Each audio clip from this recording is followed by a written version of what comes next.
compartilhe com o CVV. Nós vamos ouvir você, compartilhe com o CVV. E agora, o que vou fazer?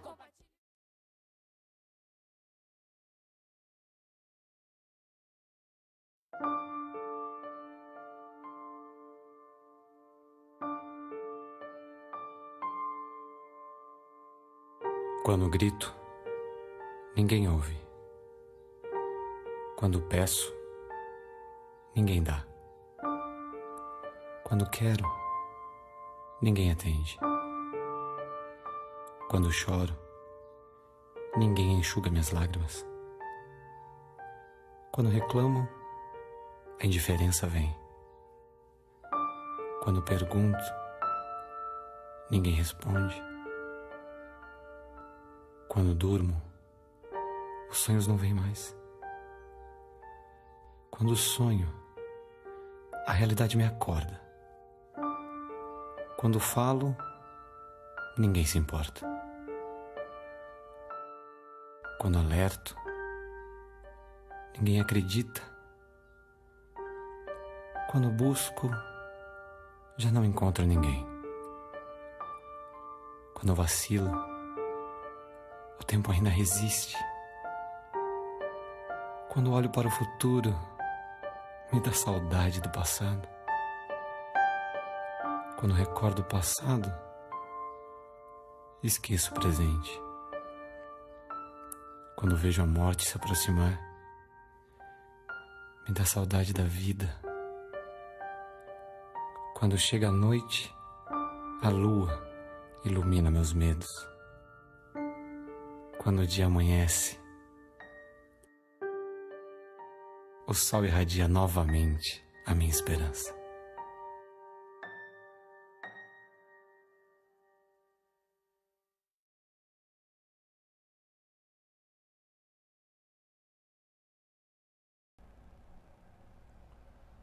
Boa tarde, telespectador da TV Com Sorocaba. Estamos iniciando mais um programa Compartilhe com o CVV. No programa de hoje, vamos falar sobre dores da alma nos idosos. Os nossos programas começam com um preceito do CVV.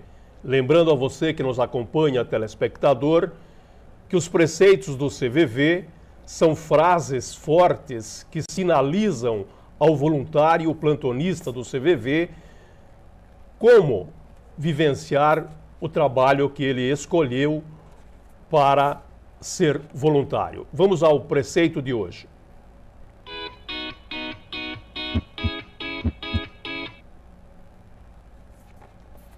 Lutar pela vida ainda é o melhor. Nesta série de programas, temos refletido sobre este preceito em que fala da importância de valorizar as nossas potencialidades e as nossas capacidades. Para falar sobre as dores da alma no idoso, convidamos para o programa de hoje Roberta Routes Rachid Ferreira. Ela é psicóloga clínica e psicopedagoga. Seja bem-vinda, Roberta. Boa tarde, Húngaro. Boa tarde a todos. Eu agradeço mais uma vez, por esse convite de estar aqui e estou à disposição para conversarmos um pouquinho sobre as dores da alma do idoso. Também está conosco Débora Marinho Nascimento, psicóloga clínica e psicodramatista. Seja bem-vinda, Débora. E na sua primeira fala, eu gostaria que você explicasse para o telespectador o que é uma psicóloga psicodramatista.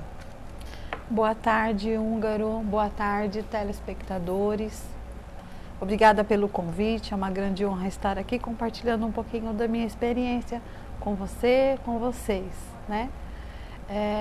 O psicodrama, ele trata de uma forma simbólica e de uma forma dramática mesmo, aonde a gente usa técnica de espelho, a técnica de cena de descarga, para a gente conseguir reproduzir as dores da alma, as dores do indivíduo, do paciente que está à procura de psicoterapia, que está à procura de ajuda.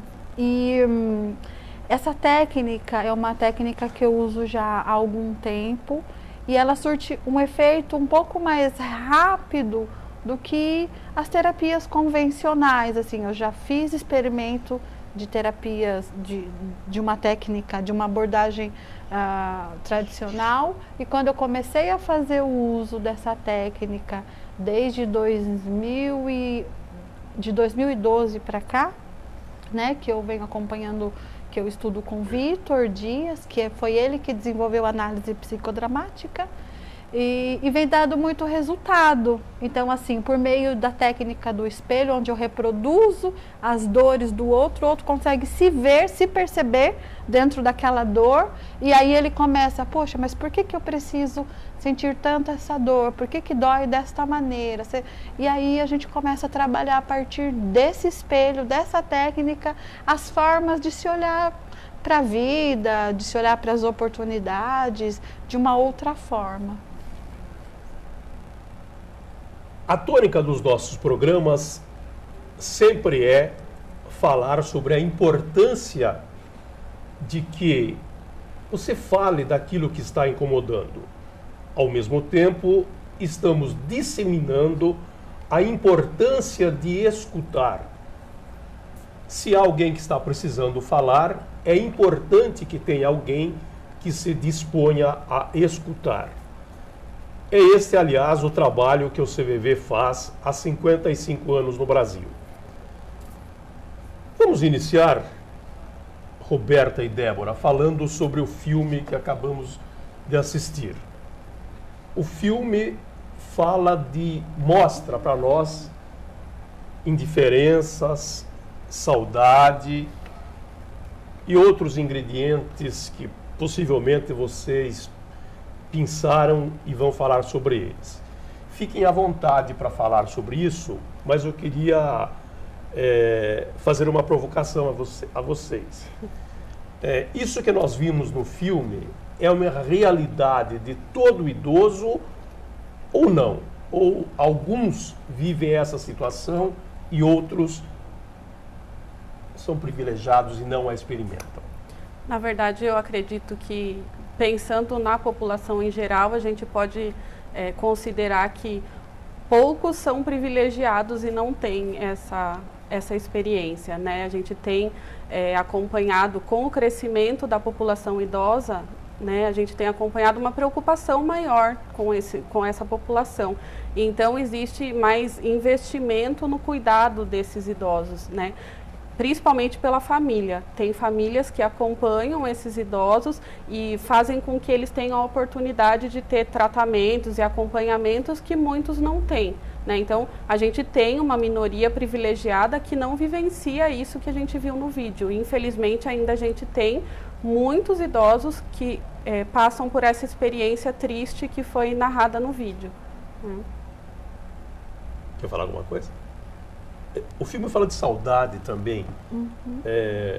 Assim como ela mencionou que é uma minoria que não vivencia a situação do vídeo que acabamos de ver, a saudade só é presente nesse grupo que o vídeo procura destacar?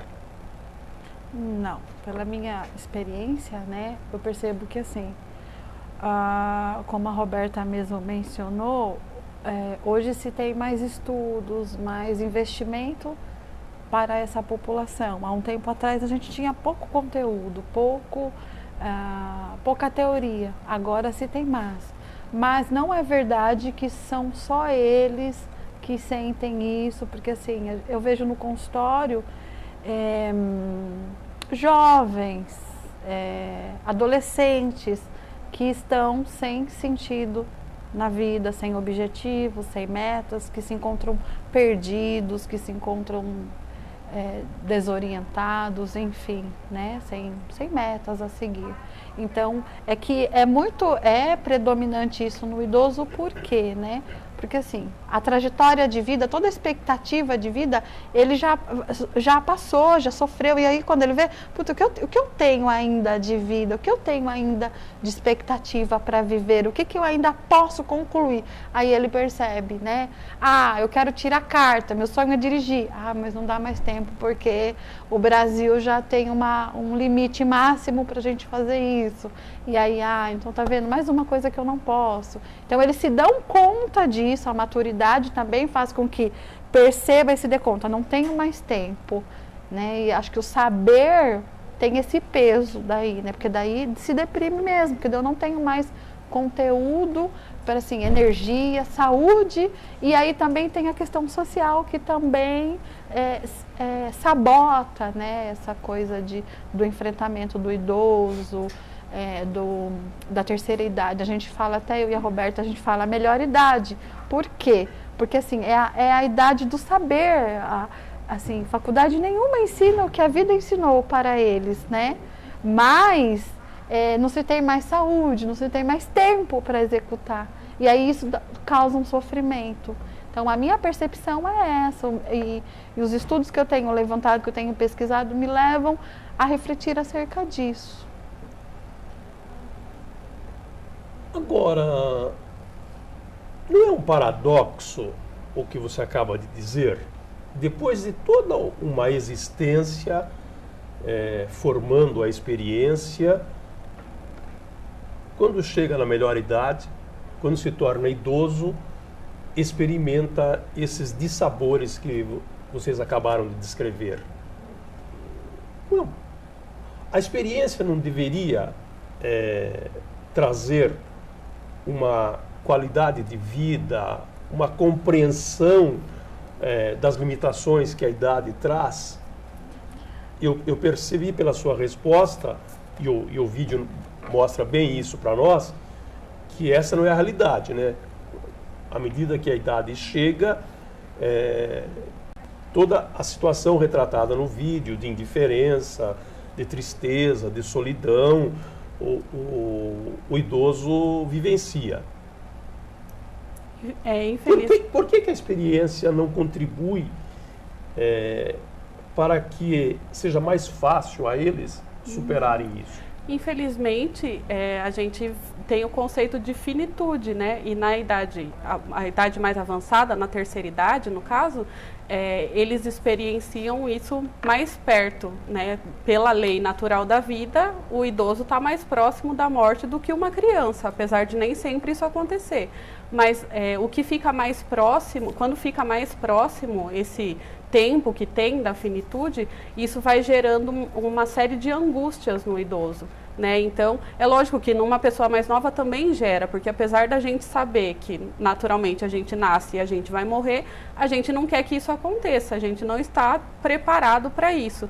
Então, o idoso vivencia isso mais próximo, né? E aí começa uma série de angústias. Além do que, ele não é mais útil, entre aspas, para a sociedade, né? A partir do momento que a pessoa se aposenta, ela não tem mais utilidade, né? Isso não é mostrado. Então, eles começam a sentir esse peso também, né? De não ter mais o que fazer, ele não produzir mais nada. E é nisso que a gente, né, tem trabalhado, de valorizar esse tempo do idoso, né? Valorizar as coisas que ele faz, incentivar atividades que façam com que eles se sintam úteis, né? Porque senão ele realmente fica ocioso e esse fato acaba trazendo essa angústia da finitude.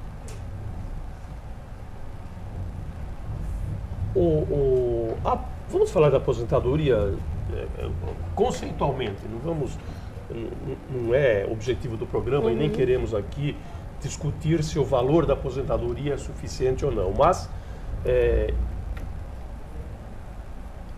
refletindo na sua resposta, a aposentadoria não deveria ser entendida por ele como uma conquista, ao invés dessa proximidade da finitude, que não é mais aproveitado pela sociedade?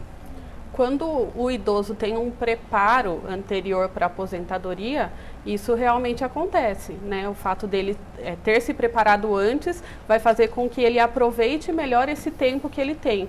O problema é que nem todo mundo tem esse preparo.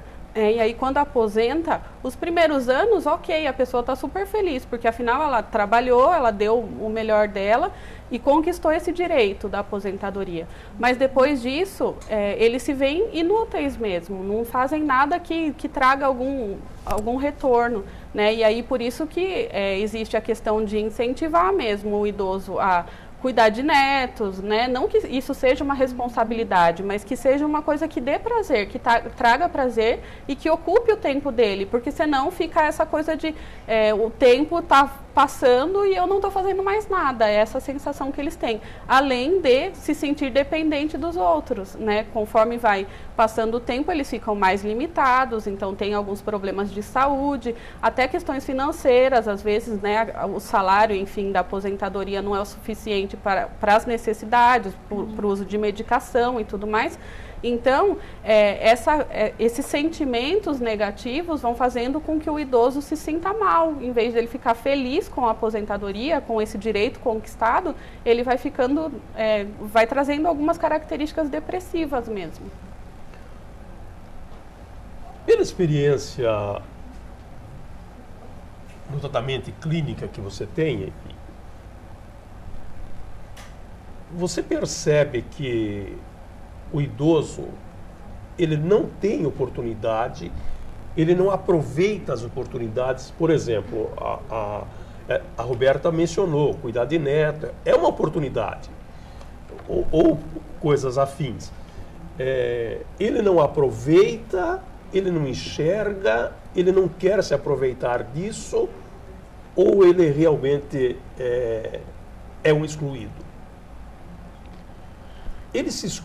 Melhor, ele é excluído ou ele se exclui? Porque a resposta que ela deu cria um leque de oportunidades e que mantém o idoso ainda em atividade. Uhum. A experiência de vocês mostram que ele aceita isso? Então, eu percebo no consultório que existe dois lados dessa moeda, né? Que é assim, que é justamente onde essa família, os filhos, acabam se aproveitando. Então, assim, na casa da avó, vamos lá na casa da avó. Então, assim, final de semana, por exemplo, vamos na casa da avó. Então, todo mundo se prepara para estarem lá e eles se preparam para receber toda a família. Mas eu vejo muito pouco movimento, por exemplo, da família. Não, vamos viajar e vamos levar a avó. Vamos viajar? Vamos deixar as crianças com os avós. Então, isso acontece muito. Acontece também dos idosos se afastarem um pouco, se sentirem excluídos também. É um movimento que acontece muito. Justamente por essa sensação. Qual é o discurso? Porque parece que eu não tenho o que fazer, parece que eu não, eu sei muitas coisas, mas parece que não me ouvem, parece que eu falo e depois saem, então tá bom, é isso mesmo. E aí, né, e assim, o discurso que eu sempre ouço é que realmente não são ouvidos como gostariam de ser, não são olhados como gostariam de ser. Né? Então, assim, a gente vai lá para almoçar na casa da avó, almoçar na casa do vô, mas quando o vô quer falar alguma coisa, quer orientar ou quer dar um conselho de vida, por exemplo, e fica por isso mesmo. Então, são pouco, eles trazem um discurso que são pouco ouvidos, que são pouco, e isso faz com que eles não queiram mais estar no social, não queiram mais estar em atividade, começam não querem dar trabalho, né? Eles falam, eu vejo muito assim, vamos procurar ajuda com o filho, vamos buscar uma academia da terceira idade, né? A ACM tem um projeto legal, né? E vamos buscar alguma coisa. Mas vamos buscar ajuda. Aí eles dizem, não, mas eu não quero dar trabalho. eu não quero dar trabalho. Não, eles trabalham, são ocupados. Então, assim, eles sentem muito essa dificuldade em se aproximar dos filhos, em buscar ajuda. Eles não se sentem no direito de buscar ajuda, de falar, olha, eu preciso de ajuda, me ajude. Eu preciso de recursos, eu não tenho condições. E aí eles vão se excluindo também. Você que nos acompanha nesse programa Compartilhe com o CVV, falando das dores da alma, percebe, pela resposta que acabamos de ouvir da Débora, quão importante é a interação com o idoso. Muitas vezes, a situação apresentada no filme pode estar sendo desencadeada pelas pessoas do convívio com ele. Ficou bem claro nas considerações da Débora, inclusive de vivências que ela tem no dia a dia.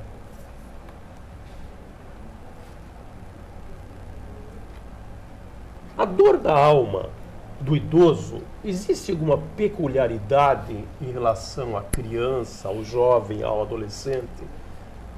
Ela é mais leve? Ela é mais pesada? A idade faz com que se pudermos pesar, ela é mais leve ou mais pesada? Eu acredito que não dá para distinguir, ela é diferente, né? Pela vivência que o idoso tem, é lógico que ele tem muito mais experiência do que uma criança, mas as dores, elas são muito peculiares mesmo ao idoso, né? As dores que eles têm são realmente relacionadas a isso, ao fato de não ser mais útil, ao fato de dar trabalho, né? De estar sendo um estorvo, que muitos falam, né? Para o filho ou para alguém que está cuidando e não querer dar esse trabalho. Então, eles acabam se fechando exatamente por isso. Então, as dores da alma do idoso, elas realmente estão relacionadas a essas questões, do quanto eles viveram e o quanto eles ainda têm para viver, mas eles têm limitações, porque existem limitações físicas, existem limitações emocionais. Alguns idosos, eles acabam adquirindo algumas doenças degenerativas e isso também acaba limitando, até neurologicamente falando, né? Então, tudo isso faz com que o idoso sinta essa dor que é peculiar dele, né? Uma dor que uma criança não tem ou um jovem adulto não tem, né? Então, existe essa ela é especial nesse sentido, mas a intensidade da dor, ela é muito particular, né? Para cada um. Tem criança que sofre muito mais que idoso, né? Isso vai depender do quanto eles têm de jeito de viver mesmo, como eles encaram a vida. Essas dores emocionais, elas são facilmente perceptíveis nos idosos? Não, porque por conta deles acabarem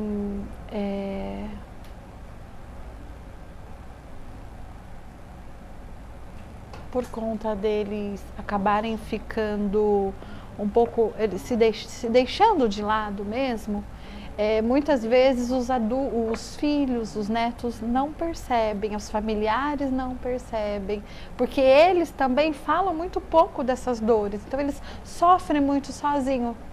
Até porque, assim, eu percebo muito no consultório que eles não compartilham do que eles sentem. Mas a vida é corrida, né, como havia dito, então não é importante falar sobre o que eu sinto. Posso só fazer uma observação, Húngaro? Vale ressaltar que, assim, a gente está falando de dores mesmo, então pensamos em depressão, né, no Sim. idoso. E não necessariamente os sintomas da depressão no idoso, eles são os sintomas clássicos de depressão, né? A tristeza, o choro fácil. Muitas vezes a gente pode perceber como um isolamento, a falta de apetite, a pessoa, né, se recusa a comer, às vezes se recusa a fazer o uso de medicação, que é correto, né, que já está determinado. Então, essas coisas também são sinais de que o idoso está precisando de ajuda, né? E às vezes a família não percebe isso. isso, né? Porque a gente espera que para estar depressivo, por exemplo, a pessoa tem que estar chorando, querer ficar num quarto escuro, tem que estar muito triste, e não necessariamente isso aparece no idoso. A emotividade é acentuada nos idosos? Pelo que eu percebo, sim, mas mais relacionado a questões de lembranças mesmo, né? Quando eles têm lembranças do passado, de coisas que viveram com os pais, do quanto eles eram alegres, do quanto eles produziam, do quanto eles podiam fazer uma série de coisas que agora eles não fazem mais. Então isso causa uma emotividade bem acentuada nessa fase de vida. É certo dizer que a saudade está ligada a um evento, a uma atividade prazerosa que se teve? Sim, a maioria das vezes a gente sente saudade de coisas boas que aconteceram, né? E aí o idoso, ele tem essa facilidade de ter essas lembranças, até por conta desse tempo que ele tem mesmo de fazer. Quando a gente está falando de um idoso aposentado, ele tem um período longo de tempo de reflexão sobre a vida. Então acaba que eles fazem esse tipo de reflexão e voltam aí nas coisas que eles faziam no passado, quanto eles tinham de vivências positivas, bacanas, e isso alimenta, é como se fosse um nutriente mesmo para essa vontade de viver e tudo mais. Para dar continuidade, né? Até porque é interessante, eles se sentem deixados de lado, né? À medida que eles veem os filhos correndo para lá, viajando, fazendo um monte de planejamentos, e aí eles também se sentem deixados de lado, né? Se sentem como não tão importante. Vocês falaram nas respostas, eu percebi até com ênfase, a importância de perceber os sinais das dores emocionais que o idoso está vivenciando, que nem sempre elas são perceptíveis. Essas dores que os idosos sentem de natureza emocional pode fazer com que eles pensem em suicídio? Infelizmente sim, né, Húngaro? A gente tem um índice alto de suicídio na terceira idade, né? Apesar disso não ser falado, né? A gente não ter muita comunicação mesmo a respeito desse tema, mas a gente percebe que todos esses fatores, eles acabam fazendo com que o idoso pense nisso mesmo, a colocar um fim nesse sofrimento ou a encurtar esse período de sofrimento, porque é aquela coisa, eles já sabem que eles estão a caminho do fim, né? Mas se isso está gerando um sofrimento muito grande, eles têm esse pensamento de encurtar esse tempo. Daí a importância que vocês mencionaram do acompanhamento de forma acolhedora do idoso, sim, não excludente. Isso. No programa de hoje estamos falando sobre dores da alma do idoso. Estão conosco duas psicólogas, Roberta Holtes e Débora Marinho Nascimento. Vamos assistir a mais um vídeo e continuamos refletindo sobre dores da alma no idoso.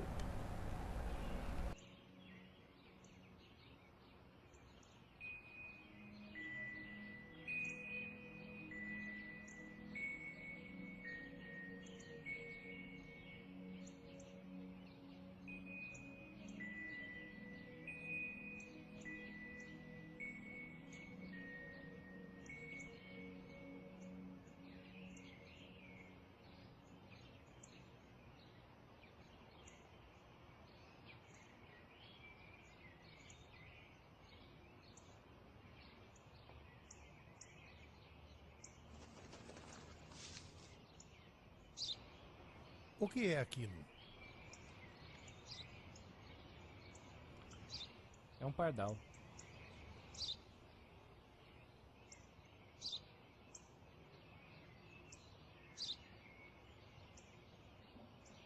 O que é aquilo?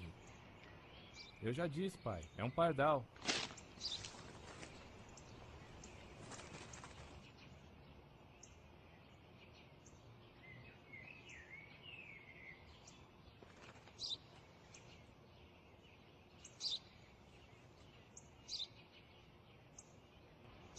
O que é aquilo? Um pardal, pai. Um pardal. É um pardal.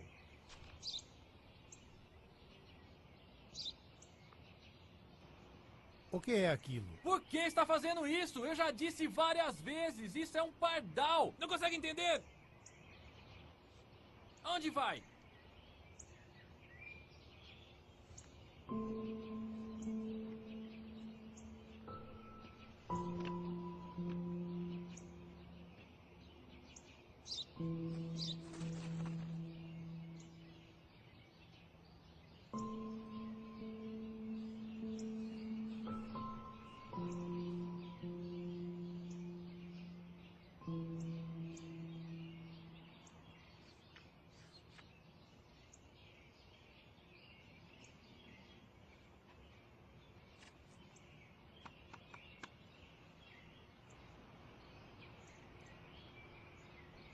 Em voz alta.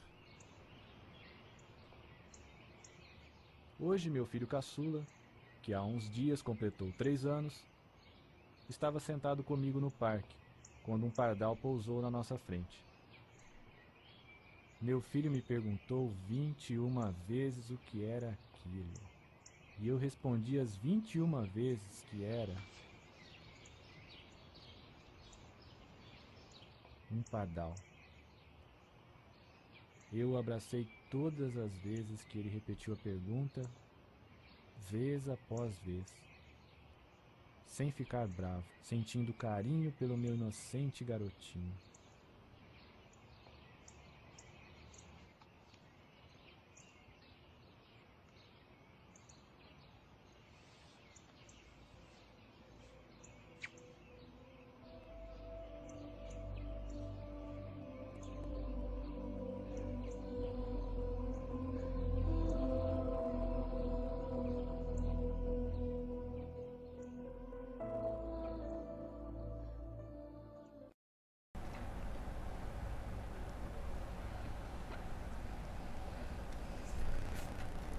Não há como não sentir o nó na garganta, né?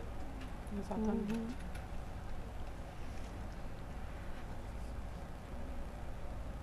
Quem que está nos assistindo hoje, com idade, já não passou por uma situação como a que acabamos de assistir? E aqueles de mesma idade, de menor idade? Quando um filho ou alguém que está com um idoso se comporta da maneira como mostrou o filme, isso é feito de maneira consciente? É feito de maneira automática, na verdade, né? Automático. E assim, foi o que você falou, é impossível não ficar com nó na garganta, né? O quanto a gente vê que essa é realmente a realidade, né? Quantas pessoas de nós mesmos, quantas vezes, às vezes, a gente não perdeu a paciência mesmo, porque você vê o quanto o filho estava perdendo a paciência com o pai por ele perguntar, e o quanto o pai não teve essa falta de paciência com o filho, né? Na mesma situação.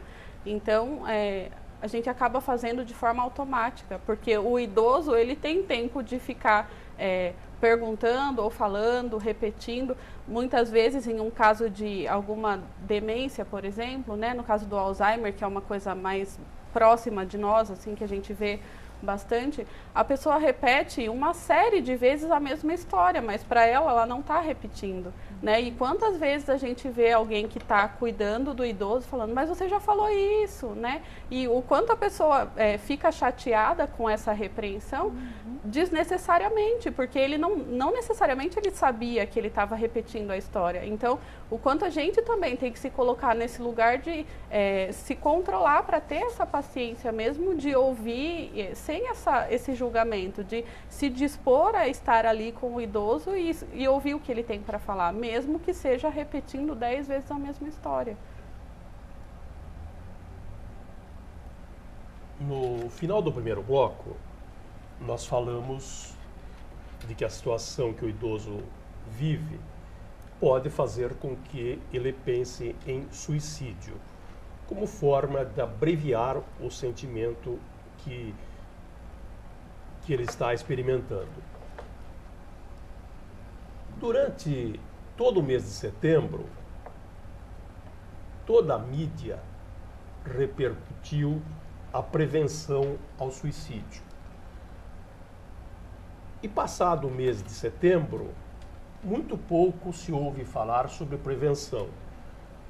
Eu percebo que nas respostas que vocês trouxeram, hoje, falando sobre os sinais, existe um componente muito denso de prevenção ao suicídio. O que falta para despertar em nós que o suicídio não se previne somente através de uma campanha Setembro Amarelo? Que todos os dias devemos estar engajados e sensíveis aos sinais de pessoas que não estão enxergando mais sentido na vida, precisam ser acolhidos e valorizados nos seus anseios de continuar vivendo. É isso que a gente fala do engajamento mesmo, né, Húngaro? Quanto a gente precisa buscar conhecimento mesmo em relação a essa questão. E aí, né, aproveitando essa questão, você falou do Setembro Amarelo. Hoje nós estamos, né, trazendo para Sorocaba a campanha Janeiro Branco, que também está relacionada à saúde mental, né, um cuidado com a saúde mental, exatamente para aflorar esse cuidado, né, para as pessoas realmente se conscientizarem. Quando a gente fala de saúde mental, a gente não está falando de pessoas, só as pessoas que têm algum problema que devem procurar, muito pelo contrário, os outros também precisam conhecer, precisam se engajar para perceber também no seu núcleo, no seu né, no núcleo familiar, no trabalho, quantas pessoas precisam de ajuda e às vezes a gente não percebe, e aí a gente acaba deixando de lado, né? Não é um sintoma comum, então a gente acaba esquecendo. No idoso, a gente vê muito o discurso de que isso é comum da terceira idade, ou isso é comum no idoso. E a gente tem que frisar que o que é comum é ele ter uma vida saudável. Não é, né, uma depressão ou uma falta de apetite, isso não é comum. A gente precisa zelar pela qualidade de vida, tanto do idoso, né, quanto de qualquer outra pessoa, mas a gente está falando especificamente hoje do idoso. Então, a gente não pode achar que esse discurso de que isso é normal faz com que a gente se descarte essa coisa de ser responsável. Muito pelo contrário, a gente precisa se responsabilizar pelo bem-estar do outro, né? Pela qualidade de vida do outro. Então, por isso que, lógico, existem campanhas durante o ano, campanhas específicas, mas a gente precisa ficar atento o ano todo, né? Não é só nesse período de campanha que a gente precisa se atentar a essas questões de saúde mental. É normal porque nem sempre voltamos nossos olhos para o problema, né? Sim, com certeza. Até porque também, só para reforçar isso que a Roberta está dizendo, Húngaro, é interessante porque assim, na fase da infância, então está em desenvolvimento, é muito perceptível essa falta de interesse, essa falta de sono, enfim. Na fase da adolescência também é muito perceptível também, por conta dessa coisa, né, do adolescente estar aí inovando e tentando as possibilidades. Na fase adulta também é perceptível, porque ele está produzindo, né? Até a adolescência está se sonhando, a fase adulta está produzindo. E daí, na terceira idade, na melhor idade, ele tem experiência, mas ele não está mais produzindo. Então, e ele não precisa mais produzir, e a sociedade não está olhando mais para ele, porque teoricamente ele não tem essa obrigação mais de produzir. Então esse olhar também, ele é deixado de lado, o olhar para a terceira idade no sentido de prevenção, também por conta disso, porque assim, a gente olha para o mundo enquanto o mundo está em produção, né? E eles verbalizam isso, eles trazem isso no discurso. No CVV, é muito comum a pessoa, após um desabafo, manifestar que quão importante foi para ele falar sobre aquela dor que ele estava sentindo. O Janeiro Branco tem a ver com estimular a que a pessoa fale daquilo que ele está sentindo, daquilo que está incomodando. Tem essa conotação, voltada para a saúde mental? Tem, porque falar também é importante, né? É importante compartilhar essas dores. O Leonardo Abraão, eu achei muito interessante essa campanha, né?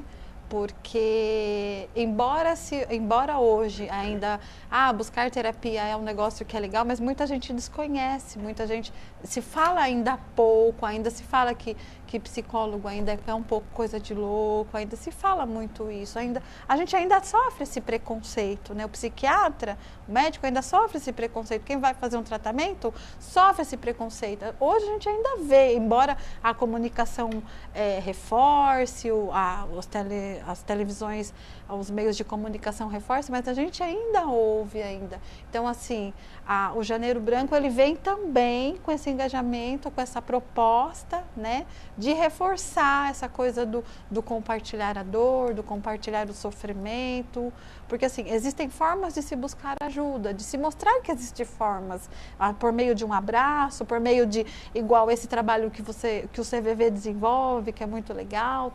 Então, assim, existem vários, mas as pessoas, às vezes, não sabem disso, às vezes não desconhecem. Quanto, né? Olha, tem tantas campanhas do CVV, agora do Janeiro Branco, e tem muita gente que não conhece o CVV.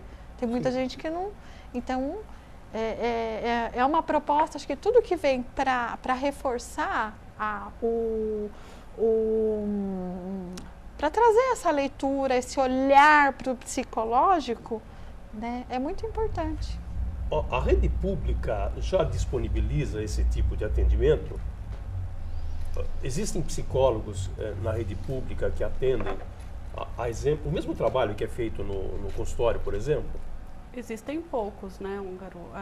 A gente vê hoje em algumas UBSs, né, Unidade Básica de Saúde, que existe o trabalho de prevenção mesmo, né, de problemas tanto de saúde quanto problemas emocionais, mas existe um número reduzido de profissionais, né? Então, o que a gente tem, né, de relato sempre é que as pessoas ficam muito tempo aguardando por um atendimento, né? E infelizmente, quando a gente fala em relação à questão emocional, às vezes o tempo ele não nos ajuda, né? Às vezes aquele tempo que a pessoa ficou esperando foi o tempo que ela às vezes cometeu um suicídio, né? Então, na questão de saúde emocional, a gente tem casos muito sérios aparecendo. E aí, esse tempo que fica à espera do serviço acaba trazendo outras consequências muito mais sérias, né? Então, existe sim alguns serviços, né, que oferecem isso, mas ainda existe um número pequeno de atendimentos que são realizados. Os CAPs, Centro de Ação Psicossocial, também é uma opção que eles possam procurar. Sim. Apesar, lá no CAPS é um pouco diferente do consultório, porque os trabalhos geralmente são feitos em grupos, né? Não são terapias individuais, mas também tem esse retorno, né? Agora, existe também o cuidado que a gente tem, e eu acredito que o CVV também tem esse cuidado, porque quando a pessoa liga, por exemplo, para o CVV, ou quando ela vai até o consultório, a gente tem a questão do sigilo, né? A pessoa está expondo um problema dela, mas ela não está sendo exposta. Às vezes, no grupo, ela se sente incomodada exatamente por isso, principalmente quando é algo relacionado à questão emocional de fundo muito sério, né? De repente a pessoa está com essa ideal suicida e aí acaba não conseguindo falar no grupo, porque é uma coisa que vai expor ela numa situação muito complicada, né? Então, a gente tem os CAPs que fazem um trabalho super bacana, né, de prevenção e até de tratamento mesmo, mas com essa ressalva, né, que na maioria das vezes a pessoa vai para um tratamento em grupo. Muito bem lembrado pela Roberta. Se você liga no CVV para falar daquilo que está incomodando, se você quiser desabafar, um dos pilares do CVV é o sigilo, e aquilo que você conversar ficará entre você e o voluntário. As nossas convidadas falam com tanta fluência e nos dão a sensação de que aceleram os ponteiros do relógio. Estamos chegando ao final de mais um programa Compartilhe com o CVV. Um minuto para as suas considerações finais e não sem antes o agradecimento mais uma vez do Compartilhe com o CVV pela sua presença, pelas suas respostas, enfim, por esclarecer ao telespectador sobre as dores da alma no idoso. Gostaria novamente, né, de agradecer essa oportunidade de estar aqui falando. Realmente, Húngaro, parece que o relógio correu, não passou. Contamos aqui e ficamos ansiosos até porque tem bastante coisa para falar. Mas o que eu gostaria de deixar mesmo como mensagem é para as pessoas que estão nos assistindo, cuidarem dessas pessoas, né? Especialmente hoje falando dos idosos, então terem esse olhar especial com o idoso, de carinho realmente, de perceber que o idoso, apesar de hoje ele não estar produzindo muito, mas ele já produziu muita coisa, né? Ele é fruto de muito conhecimento, ele tem muita coisa para acrescentar na nossa vida com as experiências, então deem importância realmente para esses idosos e cuidem deles com carinho, né? Como a gente é cuidado pelos nossos pais, eu acredito que a gente precisa também cuidar desses idosos, né? Então, acho que é essa a mensagem. Roberta Holtz é psicóloga clínica e psicopedagoga. Débora Barinho Nascimento, psicóloga clínica e psicodramatista. Um minuto para as suas considerações finais. Agradeço a sua presença, atender ao nosso convite e as suas explicações que muito contribuem para pôr luz e ajudar a prevenção. Obrigado, Débora. Obrigada, Húngaro. Obrigada a vocês que estão nos assistindo. Como a Roberta disse, né, eu também reforço aqui, né, existem muitas maneiras da gente buscar ajuda, existem muitas possibilidades e as possibilidades estão aí, né? Acho que cabe a cada um, como foi dito aqui, né? Nossos pais em outros momentos cuidaram com tanto amor, né? Talvez a correria, a vida, a tecnologia, tudo isso tenham implicações na nossa vida de uma forma, às vezes, na nossa trajetória, de uma maneira um pouco, que a gente deixe um pouco a nossa atenção, o nosso olhar para esse público, né? E a gente não deve deixar, né? Então, eu deixo hoje a mensagem para você, filho, para vocês, amigos, para vocês aí, né, que estão nos assistindo, de que buscar ajuda é sempre importante. E obrigada, Húngaro. Obrigado a você. Se você precisar falar do que você está sentindo, se você quiser desabafar, Disque 141 e falem com um plantonista do CVV. Ou, de outra forma, através do nosso site www.cvv.org.br. Obrigado pela sua audiência e contamos com você no nosso próximo programa, na próxima terça-feira. E agora, o que vou fazer? Compartilhe com o CVV. Nós vamos ouvir você, compartilhe com o CVV. E agora, o que vou fazer? Compartilhe com o CVV. Nós vamos ouvir você, compartilhe com o CVV.